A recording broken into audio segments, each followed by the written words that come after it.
భూపాలపల్లిలో పనిచేసే కార్మిక సోదరులు ఐఎన్టీసీ కార్మిక సంఘాన్ని గెలిపించిన ప్రతి కార్మిక సోదరునికి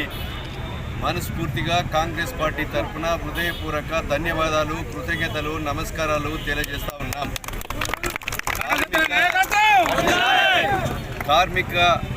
కార్మికుల సమస్యలు ఏవైతే చెప్పినామో ఎన్నికల ముందు స్వంతింటి స్థలము,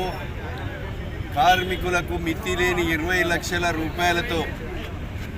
రుణ సౌకర్యం కల్పించి ఇల్లు కట్టుకోవడానికి ఏదైతే చెప్పినామో ప్రధాన అంశంగా తప్పకుండా ప్రభుత్వము బాధ్యతాయుతంగా